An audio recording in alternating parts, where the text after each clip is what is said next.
এই চ্যানেলে সম্প্রচারিত সকল খবরই সচেতনতামূলক এবং শিক্ষণীয়, কোনো কিছুই প্রভাবিত নয়। মানুষের মুখে হাসি যখন হারিয়ে গিয়েছে, ঠিক তখনই কোনো কারণ ছাড়াই মানুষকে হাসানোর জন্য মর্নিং ওয়াকের মাধ্যমে, হাসি যোগার মাধ্যমে মানুষের মন ভালো রাখা, শরীর স্বাস্থ্য সবকিছু ভালো রাখার জন্য উপদেশ দেওয়া হচ্ছে। এবং এই বিষয় কিন্তু সরাসরি মর্নিং ওয়াকে বেরিয়ে শহরের খ্রিস্টান কলেজের মাঠে, সেই কলেজেরই প্রধান শিক্ষক নিজে উদ্যোগ নিয়েছেন। সেখানেই তারা হাস্যযোগ চর্চা করছেন। এই উদ্যোগের অন্যতম প্রধান স্থপতি প্রাক্তন শিক্ষক দেবদাস পূজারী এই বিষয়ে বলতে গিয়ে বলেন, হাসি দিয়ে যখন দিনের শুরু হয় তখন সারা দিনের সমস্ত রকম সমস্যাই হাসির মাধ্যমেই হয়তো সলভ করা যায়। তাই হাসতে অবশ্যই হবে, আর সেই হাসি যদি দিনের শুরুতে মর্নিং ওয়াকের মাধ্যমে, এক যোগা ব্যায়ামের মাধ্যমে শুরু হয়, তাহলে মন্দ কি। সেটা আরো কি বললেন এই বিষয়ে শোনাবো আপনাদের। দারুণ দারুণ মেন্টাল ডিপ্রেশন সমস্ত কিছু কমে যাচ্ছে। বাড়িতে গিয়ে খুব এনার্জি পাচ্ছি, নিজে হাসছি, সবাইকে হাসাতে ইচ্ছে করছে। হাসির বর্তমান যুগে হাসির মারাত্মক প্রয়োজন। বাড়িতে হাসি নেই বললেই চলে। আমরা এত সব কর্মব্যস্ত, তাছাড়া কর্ম না থাকলেও এখন আমরা অনেকটা ডিপ্রেসড হয়ে যাচ্ছি ছেলে মেয়েদের বেকারত্বের জ্বালায় বা সাংসারিক অশান্তির জন্য। এই জন্য হাসিটার বিশেষ প্রয়োজন। আর একা একা হাসবো বললে বাড়িতে হাসা যায় না। বাড়িতে একা এক্সারসাইজ করলেও আনন্দ পাওয়া যায় না।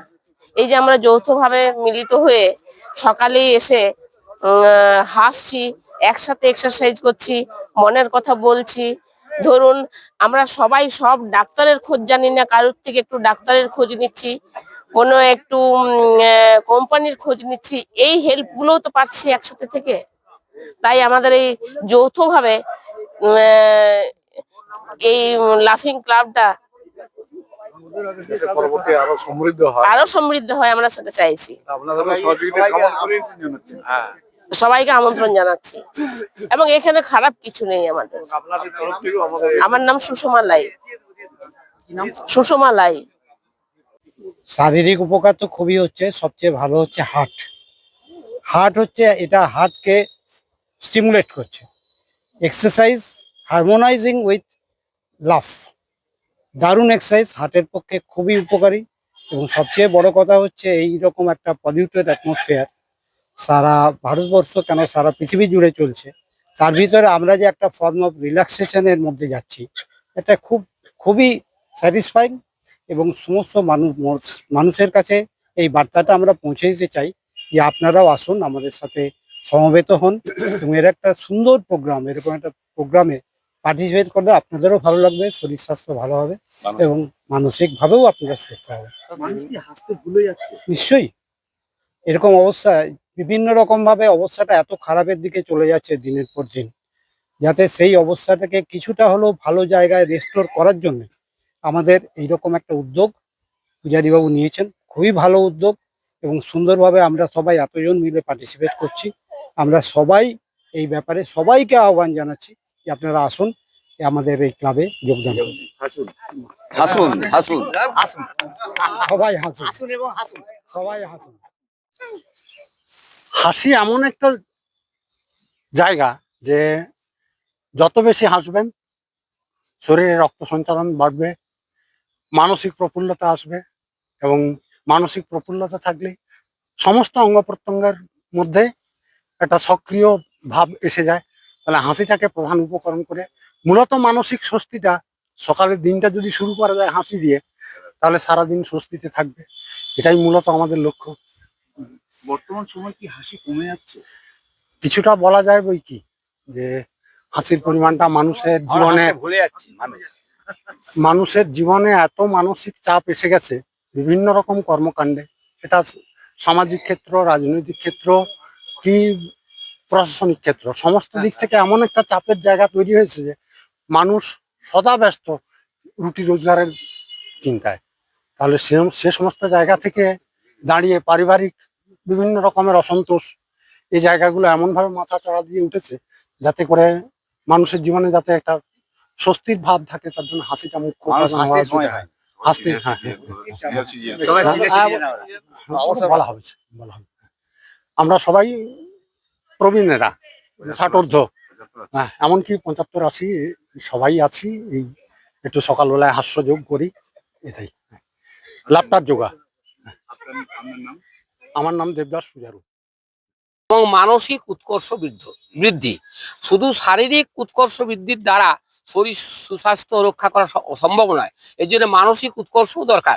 এই জন্যই আমাদের এই হাসির আয়োজন। আমরা ফিজিক্যাল মানে বয়স অনুযায়ী যে যার নিজ মতো শারীরিক কসরত করার পরে আমরা এই হাস্য মধ্যে আমরা নিজেদের একটা উৎকর্ষ, মানসিক উৎকর্ষ বৃদ্ধি করি। একটা পরিবারের মতো সবাই একসাথে থাকি, আলাপ আলোচনা করি। এখনকার দিনের বিজ্ঞান বলছে যে বয়স্ক লোকদের একটু বেশি টকেটিভ হতে হবে, একটু হাসি খুশির মধ্যে থাকতে হবে। আমরা মাঠে প্রত্যহ দিনের শুরুটা এইভাবে হাসি হাসির মধ্য দিয়ে থাকতে চাই। এই উদ্দেশ্য লক্ষ্য নিয়েই আমরা এখানে সমবেত হই। নামটা আমার অজিত কুমার পণ্ডা। সময় তো গ্রামে গঞ্জে দেখতে পাচ্ছি প্রচুর লোকজন থাকতো, বয়স্ক আড্ডা হতো সকাল বিকাল, সেখানে শহরেও তো আরো মানে একতায় ভুগতে হয়। সেক্ষেত্রে এই যে সকালবেলা আপনাদের একত্রিত হওয়া বয়স্করা কতটা আনন্দদায়ক? এখন ব্যাপারটা হচ্ছে এর আগে শহরে এবং গ্রামাঞ্চলে যেভাবে সামাজিক পরিস্থিতিটা ছিল, এই পরিস্থিতিটা একদম সম্পূর্ণ পাল্টে গেছে। মানুষ এখন প্রত্যেকে স্বার্থপর হয়ে গেছে এবং এই স্বার্থপরতার মধ্যে দিয়ে বিশেষ করে যারা প্রবীণ নাগরিক তারা খুব একাকিত্ব বোধ করছে। সব নিউক্লিয়াস ফ্যামিলি, ছেলে মেয়ে সব বাইরে থাকছে, পাড়াতেও যারা বেরোচ্ছে একটা স্ট্যাটাস মেনটেন করার চেষ্টা করছে সবাই। তারপরে আমরা যেটা উদ্যোগটা নিয়েছি যে এখানে এসে সবাই মিলে মিলিত এই যে হাসি ঠাট্টা মস্করা যেটা করা হয়। এবং আমাদের মধ্যে আর একটা জিনিস আছে যে আমরা খোঁজ নিই যে এই আপনি কেন উনি কেন এলেন না, খোঁজ নেন। এই জন্যই আমরা এই জায়গাটা আছি এবং পরিবেশটা খুবই খারাপ হয়ে গেছে। তার ফলে আজকে আমরা এই যে পূর্বের দিনে যেমন বিড়াতে বা ধাপিতে বসে আড্ডা মারতো, এটা আজকে বন্ধ হয়ে গেছে। আপনাদের এখানে এসে এখানে যে ফ্রিলি সবাই থাকে, আপনার ফ্রিলি সবাই কাজকর্ম করতে পারে, হাসি ফুর্তি থাকে, সুখ দুঃখের কথা বলা হয় এবং এটা দরকার। শরীরের জন্য হ্যাঁ, এটা দরকার, এটা বাঁচার জন্য এটা দরকার। কারণ প্রবীণ নাগরিকরা এখন খুব একাকিত্ব হয়ে যাচ্ছে, খুব চাপের মধ্যে আছে। এইখানে এসে কিছুটা হলেও চাপ মুক্ত আমরা হই এবং ফিরে গিয়েও আমরা কেউ যদি না আসে কোনোদিন তার খোঁজ খবর নিই। এটা দরকার, এটা কিছু এটা প্রত্যেক মানুষেরই এখন দরকার এই মুহূর্তে যেটা, এবং এটা বাড়ছে। এটা আমার নাম সুনীল মাহাতো।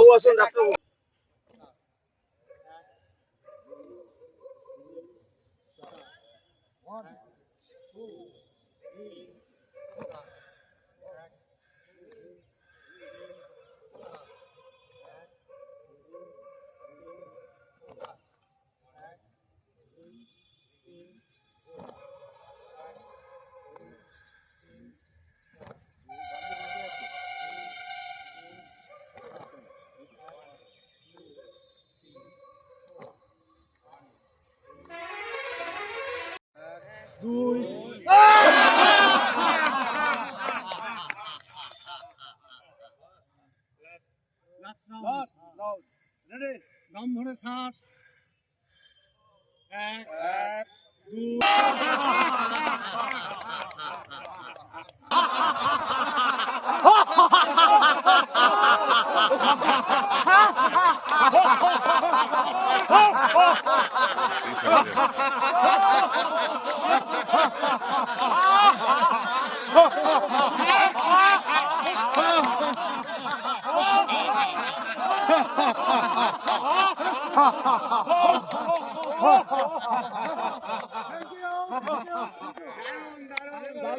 দারুণ।